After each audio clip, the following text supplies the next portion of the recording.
Laħwa l-lum, nistednibkom biex intallakom flori. Ġili tlajtu flori, u tħossukom għedin tistordu daqxejn, u ma tkomx tort, għaliex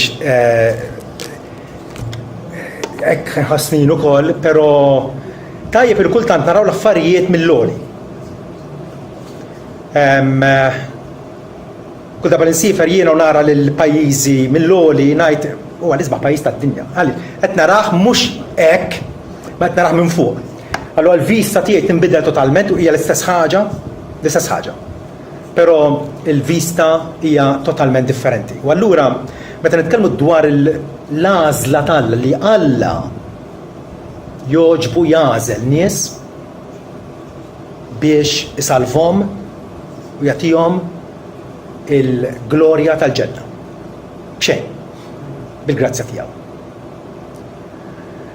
Meta nagħmlu din id-dikjarazzjoni ċertu nies li forsi jaqbadhom il-mejt jgħidu x'waħda din. U ċertu nies li huma intiżi fl-iskrittura imejlu rashom u f'qlubhom jirringrazzjaw l-Alla u jfaħruh għal din il-għana, din il-rikkezzi tal-ħnina tiegħu li joġbu juri magħna l-bnedmin. Il-Bibja titkellem u kull min jaqra l-Iskrittura ma jistax jiġħad li il-Bibja titkellem dwar il-predestinazzjoni, dwar l-għażla tal-Alla, illi Alla mill-bidu iddetermina, iddeċieda min għandu jkun salvat. U l-għażla tiegħu allura hija l-għan, hija l-intenzjoni sa ngħidu huwa l-pjan illi Alla fassal meta faslu mill-eternità. Kemm ilu jeżisti Alla mill-eternità daqshekk ieħor Alla ilu li jagħmel dan il-pjan huwa pjan etern u allura huwa pjan illi ma jinbidilx. Huwa pjan perfett, bħalma hu perfett Alla x'kull ma jagħmel Alla huwa perfett. Huwa pjan illi mhux se jkun rivedut, jew ikkorreġut, jew mħassar, jew b'xi mod se jfalli. Il-pjanijiet tagħna jfallu. Nippjana li ħammur il-belt biex nagħmel tal-faċenda, ma qed teqqala li faċenda oħra jkollna nħassar. Alla fl-infinità tiegħu oġbu illi jagħmel pjan u dal-pjan qiegħed iwettqu fl-istorja umana. U pjan li ma jinbidilx Ġesu jagħmilha ċara f'wieħed mid-diskorsi tiegħu fi-Ġwanni 6 fejn jgħid illi dak kollu li għatin il-missier mela diġà Ġesu qed jixħitna f'din id-direzzjoni. Illi hemm nies ma nafux min huma, però hemm nies fil-ħsieb tagħna li Alla tom lil Ġesu biex Ġesu jsalvhom bit-tixrid tad-dem tiegħu, bis-sakrifiċċju tiegħu fuq is-salib. Dak kollu li għatin il-missier jiġi għandi. Ġifi jirrispondi għas-sejħa tal-Evanġelju. U mi jiġi għandi jiena żgur ma nixtux il-barra. Għax jiena nżilt mis-sema mhux biex nagħmel ir-rieda tiegħi, imma r-rieda ta' dak li batni u din r-rieda tal-missier li batni li ma nitlef xejn, l-infallibilità tal-pjan tagħna. Jekk Alla taħ tant nies dawk kollha xejn inqas u xejn iżjed dawk ma nitlef xejn minn dak kollu li tani imma ninqajmu fl-aħħar jum. Wara il-pjan tagħna li huwa mill-eternità iseħħ fiż-żmien fl-istorja ta' kull bniedem individwali u dawk li Alla tom lill-liben Ġesu qed jgħid jiena b'suċċess se nsalvhom tant li fl-aħħar jum se nqajjimhom mill-mewt għal glorja eterna. U din r-rieda ta' dak li batni illi min jara liben u jemmen fih ikollu l-ħajta dejjem u jiena inqajmu fl-aħħar jum. Mela Ġesu qed jagħmilha ċara illi l-għan talla, il-pjan talla illi hemm xi nies illi Alla jafu bisimhom. Bibja titkellem dwar il-ktieb tal-ħajja li u hemm l-ismijiet tal-magħżulin miktubin fil-ktieb tal-ħajja, tajjeb meta nkitbu mill-eternità. Alla la jħassar isem wieħed u laqas iżid isem wieħed. Tajjeb, Alla jaħdem skont il-perfezzjoni tal-pjan tiegħu.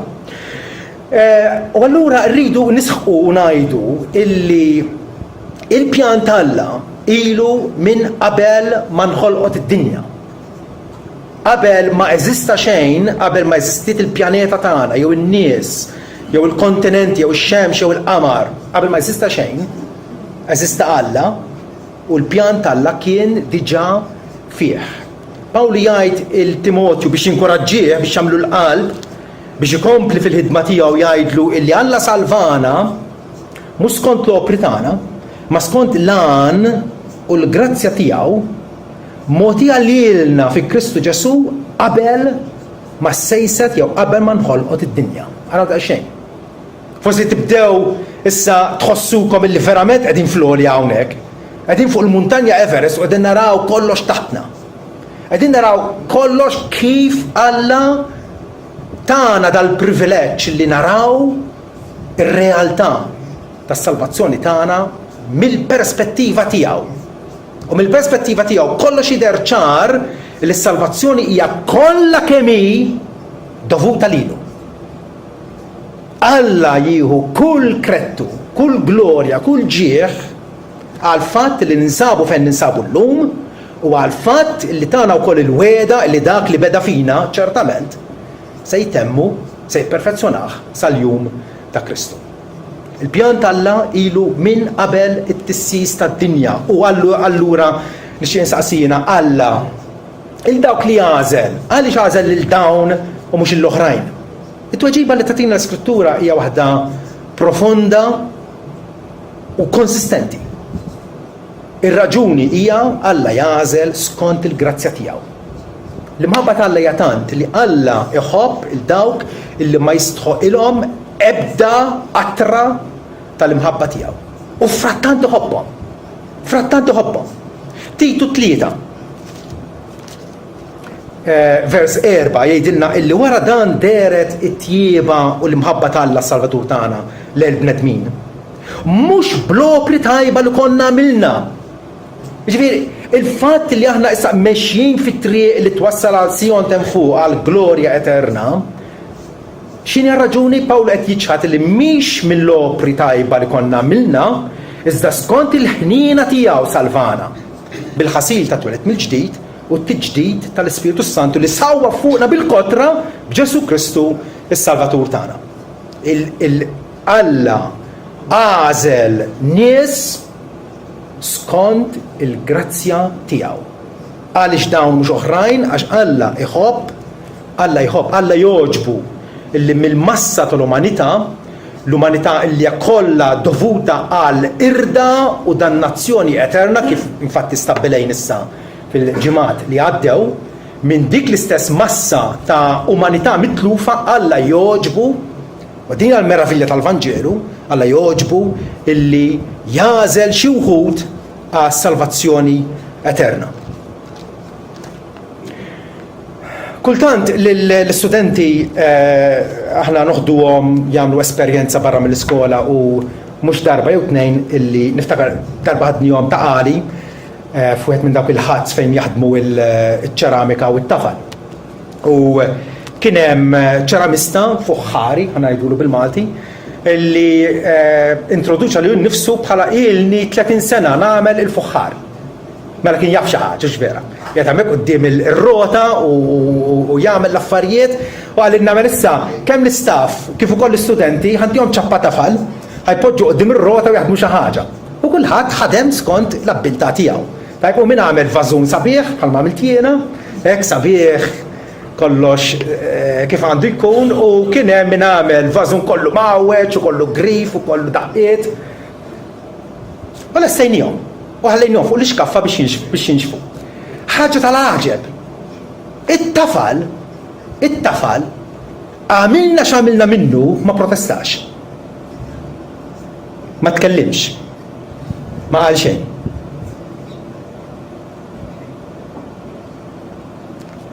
Aħna quddiem Alla tafal. U dak li jogħġbu jagħmel Alla minna u kull ma jagħmel Alla minna huwa tajjeb. Mem ebda lok li aħna nipprotestaw. U din l-eżempju ma ivvintajtux minn moħħi.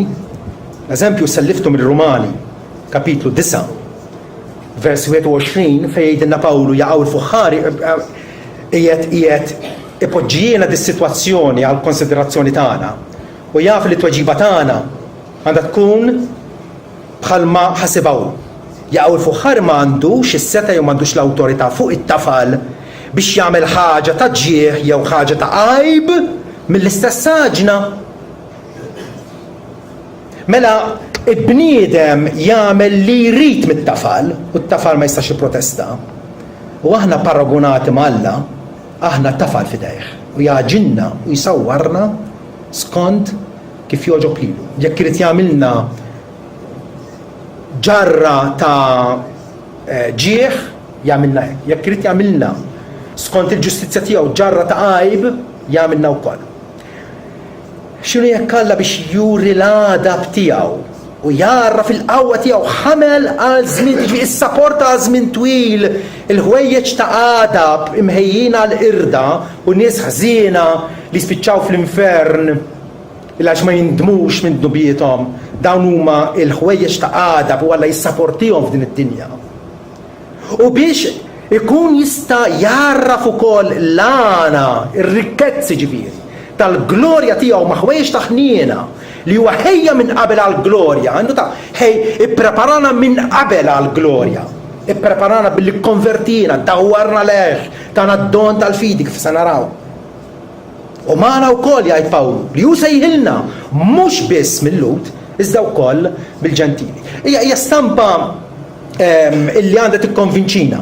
Li bħalma fuħari għandu ċappa tat-tafal u daqqa jagħmel reċipjent mod, u daqqa jagħmlu mod ieħor, hekk ukoll Alla magħna aħna li sawwarna Alla il-kwistjoni li l-umanità kollha waqgħet fid-dnub, waqajna ma' Adam, u allura Alla jista' jħallik fid-dnub u jikkastigak għad-dnub u qed jagħmel sewwa. U Alla wkoll jista' jagħżel illi minn ġarra ta' għajb isawrek f'ġarra ta' glorja u ta' ġieħ għalih innifsu. Il-Kristjani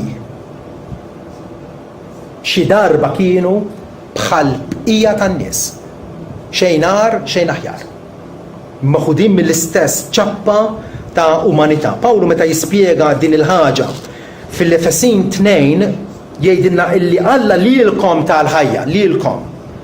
Intom li dortu l-inkristakom il-ħajja, intom li darba kontu mejtin bil-ħtijiet u d-nabiet. Li flom imxejtu fl-modi skont il-mixja tad-dinja, skont il-prinċep tal-ħakma tal-ajru, l-ispirtu li jaħdem fuliet id-diżubbidjenza. Li fostom ukoll għexna aħna ukoll. Iġri aħna l-Kristjanu ukoll għexna fi żminijiet moddija fix-xewqat ħżiena ta' ġisimna inwettqu. Ix-xewqat tal-ġisem u tal-moħħ u konna min natura u li tilata l-istess bħall-oħrajn. Ma kien hemm xejn pożittiv fina illi seta' ħajjar il-Alla biex jażel lilna u mhux l-oħrajn.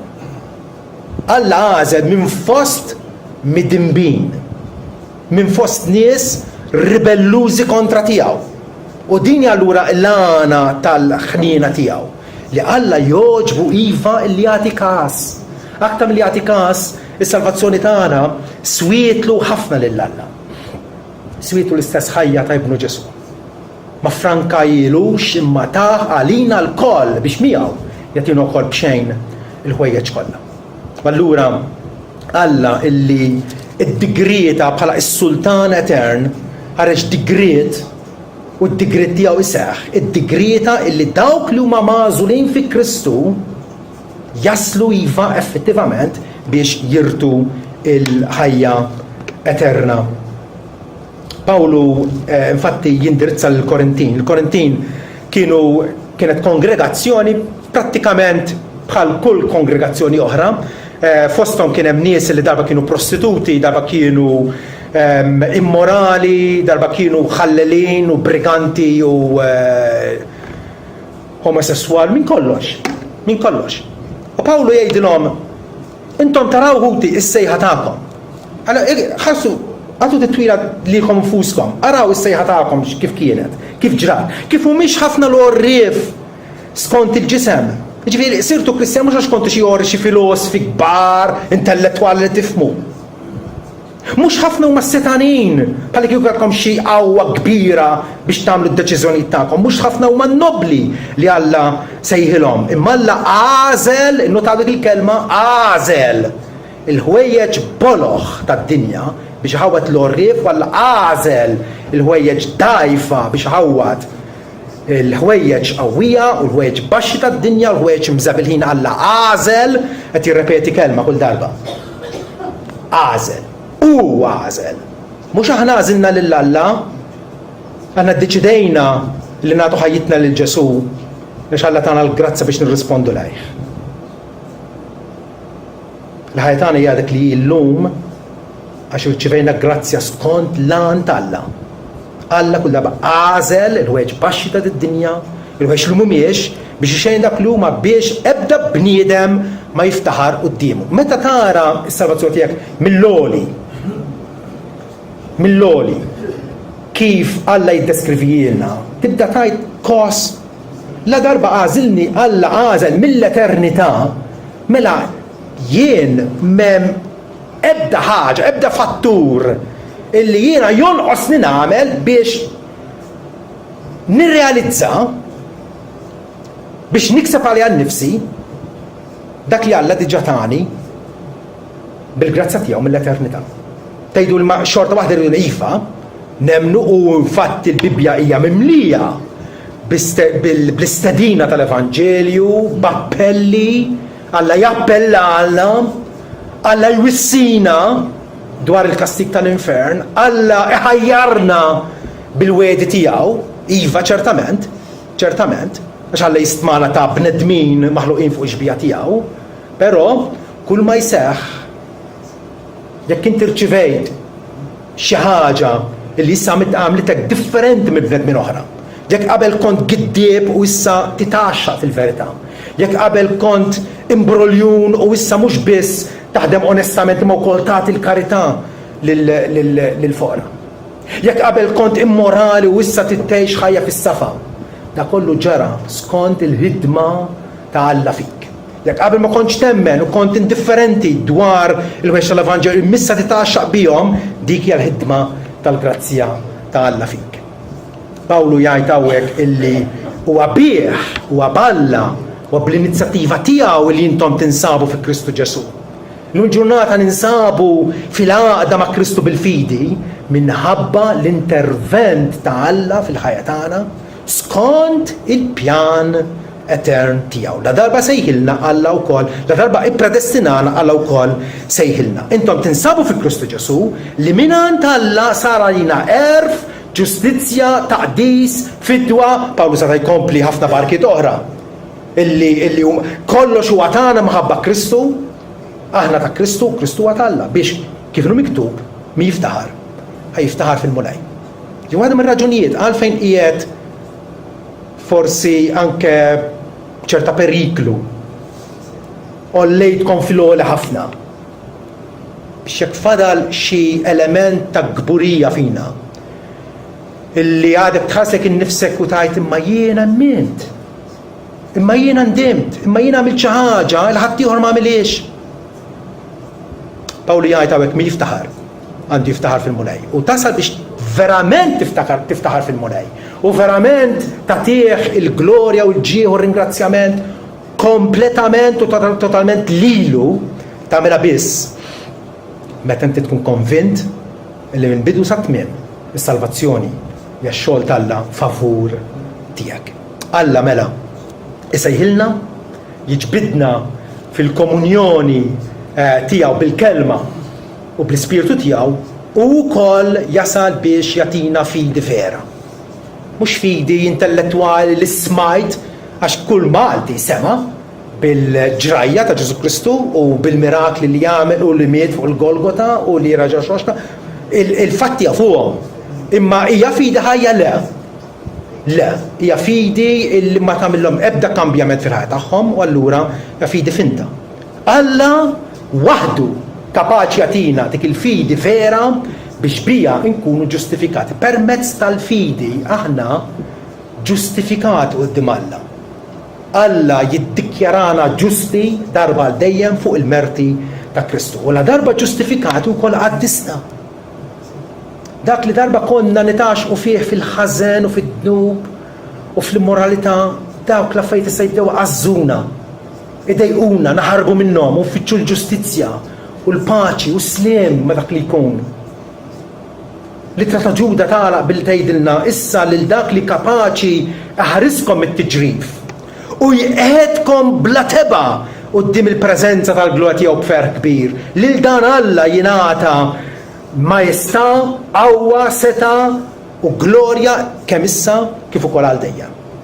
Ġuda qed jgħidilna hawnhekk illi Alla se jasal biex iqiegħdna bla teba quddiem il-preżenza tiegħu. Dak li beda fina mill-konverżjoni tagħna iqaddisna fil-mewt aħna nitlu fil-preżenza ta' Alla, r-ruħ tagħna tidħol fil-preżenza ta' Alla u wkoll nistennew il-glorifikazzjoni tagħna meta Kristu qajjimna mill-imwiet fl-aħħar jum. Dak li Alla jibda iwettqu mingħajr falliment, araw daqsxejn il-katina biex ngħidu hekk tal-atti tal-Alla, waħda twassal għall-oħra u waħda marbuta l-oħra. Rumani 8 versi 20 jgħidilna illi dawk li kien jaf minn qabel ukoll iddestinom minn qabel biex ikunu jaqblu ma' xbija ta' ibnu biex ikunu hu l-kbir fost ħafna aħwa. Issa il-kwistjoni kollha xi tfisser kien jafhom minn qabel? Sempliċement tfisser ħabbhom mill-eternità. Ħabbhom mill-eternità. L-istess frażi kien jaf minn qabel, attualment hija kelma waħda fil-Grek. Però terġa' tintuża fil-Rumani 11 vers 2. Alla ma remiex il-poplu tiegħu li kien jafu minn qabel. Għax il-lut Pawlu kien ried iwieġeb il-mistoqsija, isma' jaqgħu Alla lill-Iżrael warbu, insieħ totalment Pawlu qal le. Iżrael Alla kien jafu ħabbu minn qabel, qal infatti anke jien Iżraelita, jien bniedem salvat. U hemm oħrajn bħal Lut li huma salvati. U allura dawk li Alla kien jafu minn qabel ħabbhom mill-eternità jibqa' jżommhom.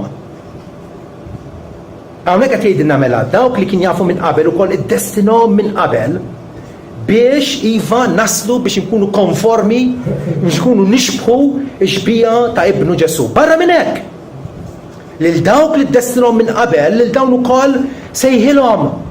Jiġifieri fi żmien imwaqqat, forsi kont għadek żagħżugħ jew tifel jew forsi anke kbirt, imma fil-ħin propizju illi Alla ried il-dawn ukoll Alla sejħilhom. Alla wassallek il-Vanġelu b'xi mod permezz ta' ħabib, permezz ta' missierek jew ommok, forsi rajt il-Vanġelu ta' Ġwanni jew xi ħaġa, ma Alla semmak l-aħbarijiet tajba dwar Ġesu u sejjaħlek. U l-dawk li sejħilhom ukoll il-dawn iġġustifikhom. Mhux biss ħaffrinna imma jiddikjarana ġustu quddiem u l-dawk li ġustifikhom lil dawn ukoll igglorifikhom. Araw, mill-bidu sa tmiem hemm l-atti tal-Alla marbutin flimkien ħaġa ġib l-oħra li twassalna l-glorja eterna. Għal darb'oħra evidenza sabiħa illi s-salvazzjoni tagħna hija l-ħidma ta' Alla waħdu.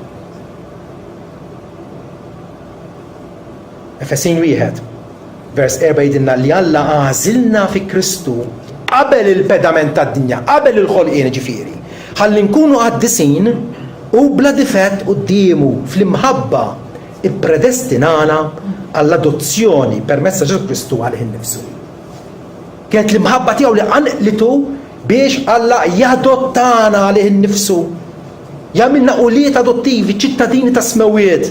U allura rridu nkunu ċarissimi hawnhekk. Alla għażilna mhux għax ra bħalli kieku ttawwal fil-futur, ittawwal lilin għal eluf u miljun ta' snin u kien jaf li xi darba joħloq u xi darba ħajkun hemm in-nies fuq id-dinja u ħajkun hemm int u allura x'in ittawwal ra li inti ħatemmen. U għal darba ħatemmen ħanagħżilha. Il-kontra. Din iridu nifhmuha. Alla għażilna biex nemnu. Alla għażilna ħalli nkunu qaddisin qudiemu. ħafna Kristjani jaqilbu kollox taħt fuq hawnhekk, jagħmlu żball, jitfixklu. Bħalli kieku għadhom dik l-idea illi Alla jagħmel parti, jien għamel parti oħra, inħaltuhom flimkien u toħroġ is-salvazzjoni tagħna. Xejn ma jista' jkun aktar fals minn hekk.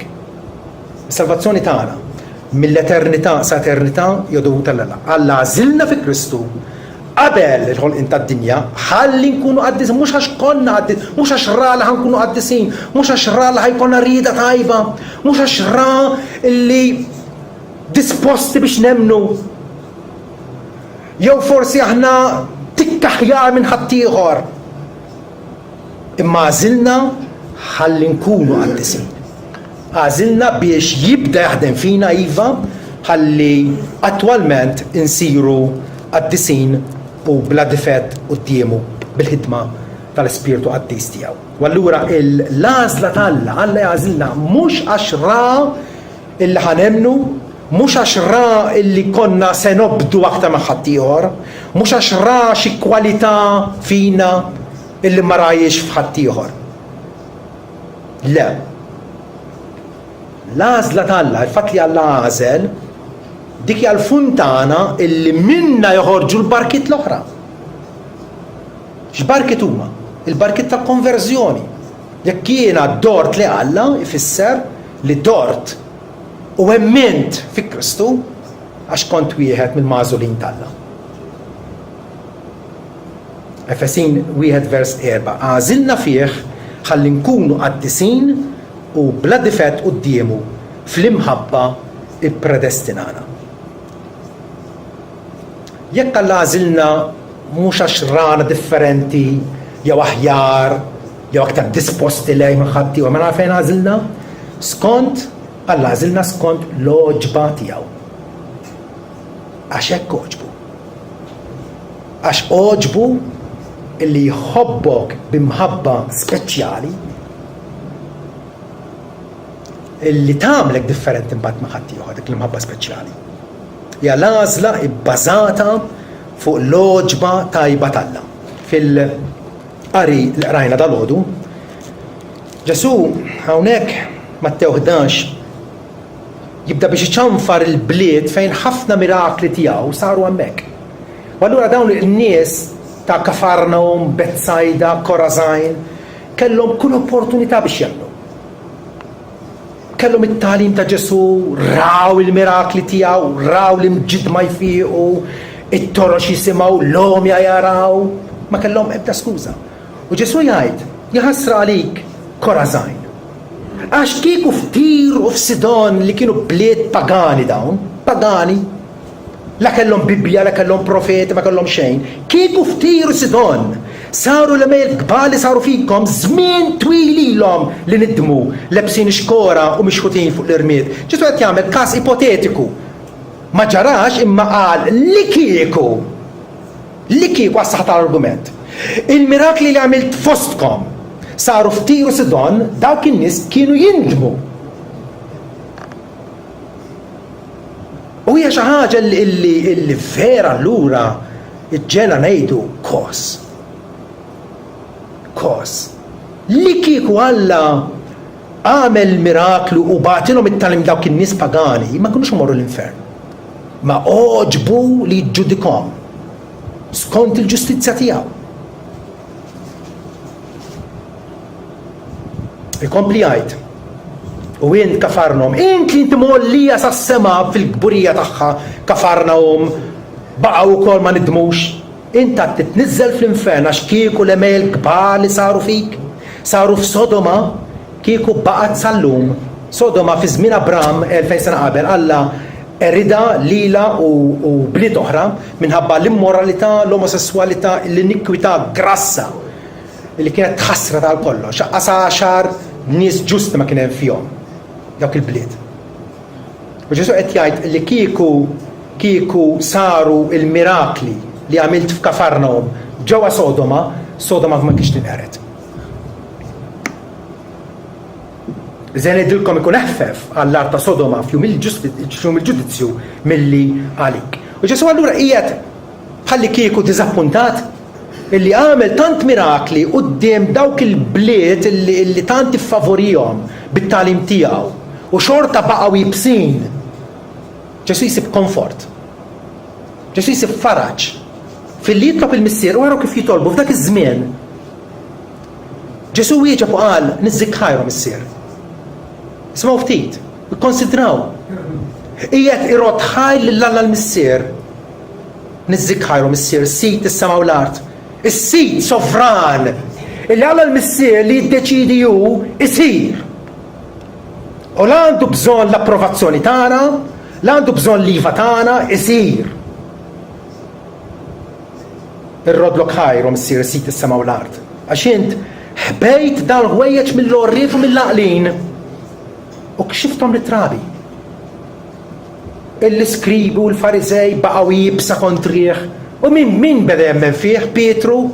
Biċċasajiet? Vera? Nies komuni? Prostituti? Pubblikani? Ħbejt dal-ħwejjeġ. Min ħeba? Alla l-missier ħeba. Il-verità tiegħu minn ċerti nies u kixifhom li-trabi. Iva u missier. Għax hekk oġob lilek. U din ħaġa tumiljana immensament. U forsi għalhekk ma nieħdux pjaċir nitilgħu floli biex naraw ir-realtà kif jara Alla. U forsi għalhekk nistordu. Għax tant hemm gburija fina u tant forsi rridu parti mill-krettu illi jien għamilt li nifsi differenti minn ħadd ieħor u allura ħaqni l-insalva. U ħadd ieħor maqqux le. Ġesu jgħid lill-missier hekk oġob lilek. Hekk oġob lilek. Ġesu kien jaf illi ċertu nies li jgħixu fl-antik li kieku Alla bagħtilhom il-verità tal-Evanġelu kienu jindmu. Però spiċċaw ġudikati minħabba d-dub tagħhom. U ċertu nies li Ġesu ħadem fosthom, għamel mirakli għallimhom baqgħu sammi ibsin kontra tiegħu. Ġesu qed jgħid li dak kollu huwa skont il-oġba tajba ta' Alla il-missier. Fatti Pawlu l-Apostlu jgħid l-istess ħaġa fl-Efesin 1:5 fejdin li Alla predestinana biex nkunu uliedu adottivi għal ħin nifsu Ġesu Kristu skont l-intenzjoni tajba tar-rieda tiegħu. Għaliex Alla jrid illi nkunu uliedu adottivi skont l-intenzjoni, skont il-pjan tajjeb tar-rieda tiegħu. Għana naħabta nikritikaw u anke nippontaw subajna kontra Alla. U Pawlu jgħid jaqgħu it-tafal se jwieġeb lura lil fuħħar jgħidu għalfejn għamiltni hekk. Ma għandux Alla dritt, Alla għandu kull dritt. Alla għandu kull dritt. Aħna tiegħu. Wala qed jitratta ħafakkarkom ma' nies midimba. Ma' nies bis-sentenza tal-mewt fuqhom. Ma' nies li ma' ħaqhom ebda barka minn Alla. U ma' Alla frattant jibatilhom ħafna barkiet. Ta' ikel, xorb, il-bies, ken ta' dar, familja, impjieg, barkiet, kotrani li għatijom u n-nies jibqaw minkejja dal-barkiet ta' Alla jibqaw ibsin kontra tiegħu. U allura għalhekk rridu ngħidu li iva u Alla li ddeċiedi. U Alla illi iwettaq il-pjan tiegħu. Pawlu iġib l-eżempju fantastiku ta' Tewmin. Ġakob u Eżaw kellhom l-istess somm, l-istess missier, bażikament l-istess opportunitajiet fil-ħajja, l-istess talim, l-istess trobbija. U Pawlu jażel lilhom biex jispjegalna dwar l-għażla tagħna. Għax it-Tewmin jgħidilna fir-Rumani 9 vers 11. Għax it-Tewmin kienu għadhom ma twildux u lanqas jipprattikaw xi ħaġa tajba u ħażina, kienu għadhom ma għamlu xejn. Tarbija fil-ġuf ma dis-sens ta' tajba u ħażin u laqas tagħmel tajba u ħażin. Laqas taf li teżisti fl-aħħar mill-aħħar. Allora meta kienu għadhom ma twildux u lanqas għamlu xi ħaġa tajba jew ħażina sabiex il-proponiment ta' Alla, ċo id-deċiżjoni ta' Alla skont l-għażla tiegħu tibqa'. mhux mill-opri, iżda minn dak li sejjaħ ġo minn Alla l-missier. Int qalilha lill-ommhom, Rebekka, int qalilha il-kbir sejqed iż-żgħir. Normalment dak iż-żmien kienet il-kontra, iż-żgħir jaqd il-kbir. U Alla ħajdok jisu qaleb l-imwejjed, qaleb il-konvenzjoni, qaleb dak li kienu jistanna kulħadd u qal le. F'dal każ il-kbir se jaqdi l-żgħir. Eżattament kif il-miktub ħabbejt il-Ġakob iżda bat il-Eżaw. Il-Eżaw Alla taħ barkiet tremendi, għamlu sinjur, batu għamlu sinjur, kellu ħafna proprjetà, iġmla, baqar, naċ minn kollox, għaddejja. Alla birku l-Eżaw, imma ma birkux b'dik l-mħabba speċjali li twassal għas-salvazzjoni eterna. Ġakob kien aħjar minnu? Le, Ġakob kien imbruljun, giddib, arriq, min kollox, taraw l-istoria tiegħu. U taraw li ma kien xejn aħjar minn Ġakob. U Alla għażel Ġakob. Ħabbejt il-Ġakob. Għaliex? Għax hekk ried. Walla jiena ngħid il-qagħda tiegħi llum il-ġurnata. Il-qagħda tiegħi għaliex wasalt hawnhekk? Wasalt hawnhekk għax Alla wassalni hawnhekk. Alla wassalni hawnhekk. Meta Pawlu darba priedka fl-Antjokja u reġa' pritkalhom is-sibta wara u kien hemm il-pagani qegħdin jinteressaw ruhom qegħdin jisimgħu il-lut qegħdin jippruvaw jaqalgħu it-trabil. U Luqa jispiċċa r-rakkont tiegħu billi jgħid dawk kollha magħżulin għal ħajja ta' dejjem emnu. Jiġifieri minn kotra ta' nies li kienu qegħdin jisimgħu min emmen? Dawk illi kienu magħżulin għal ħajja eterna. Irridu l-aħwa nitgħallmu li l-Alla nagħtuh il-post tiegħu, il-post uniku tiegħu. Bħala ħallieq ta' kollox, bħala gvernatur fuq il-ħolqien tiegħu u bħala dak ukoll jiddeċiedi d-destin tagħna. Jiddeċiedi d-destin tagħna. Aħna li weġibna l-Evanġelju nistgħu ngħidu li Alla ċertament wera l-ħniena kbira tiegħu magħna. Wera ħniena illi seta bħal ħaddieħor ħallini għaddej. Ma tax każi. Biex finalment jikkastigani ġustament għad-dnub tiegħi. Meta nitkellmu dwar il-predestinazzjoni dwar l-għażla ta' Alla, xi nies jirrispondu, ma nagħmel xejn. Ma tagħmel xejn? Le. L-Iskrittura l-għed tgħidlek fittex il-Alla. Fitxu lill-Alla. Ħanaġa nduru għal pass il rajna dal-għodu.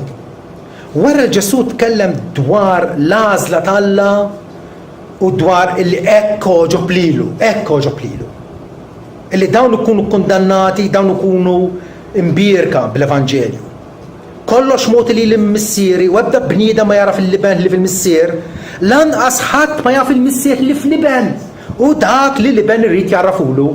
U ċe jien ħanarf għalfejn wasalt biex narfu lill-Alla għax liben Ġesu Kristu oġbu li jurini lill-missier. Hekk qed jgħid. Però jkompli biex jgħid ejjew għandi intom il-koll li taħdmu u li intom mobbin wis u jiena nserraħkom. Ġifieri l-għażla tal-Alla m'għandix tfixkilna billi nfittxuh l-Alla, anzi għal kontrarju. La darba naf illi Alla għażel lil xuħud għandi ninteressa ruħi biżżejjed jien u ma nagħtix mistrieħ ir-ruħi qabel ma nasal biex insib il-ken tiegħi f'Alla. Għax il-Bibja tiddikjara Alla huwa mħabba. Alla huwa mħabba, Allek ħabb id-dinja illi taliba waħdini tiegħu biex kull min jemmen fih ma jintilifx. Ċertament Alla għażel. U għażel definittivament. U l-għażla tiegħu ma tinbidilx. Imma Alla qed jgħidlu wkoll biex jiena nħares lejn Ġesu mislub, lejn Ġesu irxuxtat, lejn Ġesu renjanti fuq l-emenija tal-missier. U allura lej għandu nirrikorri, għandi mmur jekk jiena rrid insib is-serħan għarruħ. Ħudu l-madma tiegħi fuqhom, talmu minni. Ġesu mhux tal-li ma jgerrixniex, mhux tal-li ma jkeċċiniex, jgħidilna kull min jiġi għandi jien ma nkeċċiex il-barra. Alla ċertament jażel u jiena rrid allura illi insib is-serħan tiegħi f'Alla sofran. Alla li ddikjara ju nnifsu bħala sultan ħanin magħna il-bnedmin. Jekk diġà għandek dan is-serħan li wedna Ġesu Kristu, ħudu l-madma tiegħi fuq u talmu minni. Jekk diġà għandek dan is-serħan, għandek għalfejn trot ħajla Alla u tfaħru għal grazzja li huwa wera miegħek. Pawlu iddiskuta fit-tul ir-realtà tal-għażla tal-li Alla jagħżel. Rumani 9, 10, 11, 3 kapitli sħaħ fejn Pawlu jikkumbatti ma' dil-kwistjoni u jispiċċa biex ifaħħar il-Alla u jgħid kobor bla tarf tal-għana, kemm tal-erf kif ukoll tat-tarif tiegħu min jista' jikxef sibietu, kemm huma intraċċabbli l-modijiet tiegħu, għax minnu bih u għaliehu maħweġ kollha lilu tingħata l-glorja għal dejjem ta' dejjem. Ġie Pawlu fl-aħħar mill jgħidilna għallimtkom da kollu dwar l-għażla, dwar l-predestinazzjoni, da kollu għattulkom biex intom tassu biex tajdu lill-Alla waħdu irrid nagħti l-glorja issa u għal dejjem. U allura iva għandna infaħru lill-Alla talli ta' bilħa is-sit fuqna illi kellu ħnina minna. Efesin 1 vers 6 jgħidilna illi Alla għażilna għat-tifħir tal-glorja tal-grazzja tiegħu li biha għamilna mill-qwejn fil-maħbub. Għalfejn għażilna biex aħna bħala l-poplu tiegħu infaħruh għal grazzja majestuża tiegħu, għall imħabba illi ċertament ma kienx ħaqqielna, imma ċertament tajjilna u tajjilna b'xejn gratis. U allura l-Alla infaħruh tal-li għamilna mill-qwejn tagħna merħba fih danu permezz tal-maħbub ibnu. U t-tielet ħaġa x'għandha tkun ir-responsorja it-tweġiba tiegħi meta nikkonsidra kif Alla għażel lin-nies u mhux l-oħrajn, x'għandha tkun il-reazzjoni tiegħi? Naqdih l-Alla. Alla għażilna biskop. Alla għażilna l-ewwel biex nkunu qaddisin qudiemu. Alla għażilna biex aħna nkunu ħaddiema flimkien miegħu. Pawlu l-Apostlu avolja kien fil-ħabs u prattikament kien tistenna il-martiri. Il-Timotju qallu għalhekk jiena insofri kollox. Pawlu għadna ma' ħafna sofferenzi. U mudell sabiħ għalina. Qed jgħid jiena nsofri kollox minħabba l-magħżulin tal-Alla. L-Evanġelista dak li jindenja jiftaħ ħalqu u jxanda l-Evanġelju jaqsam il-bxara tajbu ma' ħaddieħor jagħmel hekk għax jaf illi hemm dawn il-magħżulin tal-Alla ma jafx min huma hu, imma Alla jaf. U permezz tax-xandir, permezz tal-Evanġeliżmu, Alla jiġbidhom lejh. U dak huwa sabiħ. Alla nkorporana tagħna sem biex flimkien miegħu jitwettaq dan il-pjan tas-salvazzjoni. U Pawlu qallu qed jgħid jiena nsofri kollox minħabba l-magħżulin biex huma wkoll jiksbu s-salvazzjoni li fi Kristu Ġesu għal glorja ta' dejjem. Ġifieri meta jiena nitgħallem dwar l-għażla tal-Alla, mhux tal-li ma nitgħażżinx, tal-insir aktar bieżel u naf illi dawn il-magħżulin li qegħdin imxerdin ma l-erba' tirjieħ tad-dinja f'kull pajjiż, f'kull żmien, Alla jeħtieġ li jsejħilhom u Alla qalli qed jgħidilna lilna li diġà msejħin isejħilhom permezz tagħna. Permezz tagħna. Jessu għamilha ċara bħalma l-missier bagħat lili jien ukoll issa nibgħat lilkom. Intom xhieda tiegħi fuq l-art. Xogħolna hu illi inħabbru lin-nies illi bħalissa huma bla tama, huma fid-dlam, huma mingħajr Alla u ngħidulhom illi Alla huwa ta' bilħaq Alla ta' ħniena.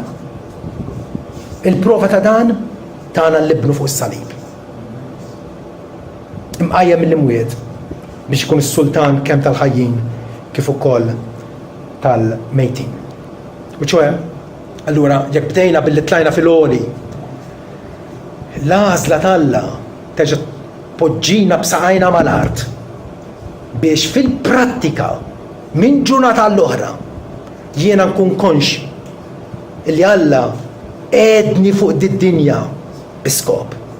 U dak l-iskopu li bħalma u feċni u ġabarni u daħħalni fis-saltna tiegħu, issa rrid nkun ambaxxatur ta' dik l-istess saltna. Lin-nies irid ngħidilhom illi jekk iridu jiskappaw mill-ġudizzju ċert tal-infern, jeħtieġ li jirrikorru għal Ken f'ibnu Ġesu. Kif neħilsu, tistaqsi l-Iskrittura, kif neħilsu jekk nitraskuraw salvazzjoni kbira bħal din. Salvazzjoni tal-maħturin tal-Alla hija ċerta. Walla qed jibgħatna biex permezz tagħna jistedinhom biex huma wkoll jitlu għat-tieġ tal-ħaruf li għad iseħħ fl-eternità. Amen.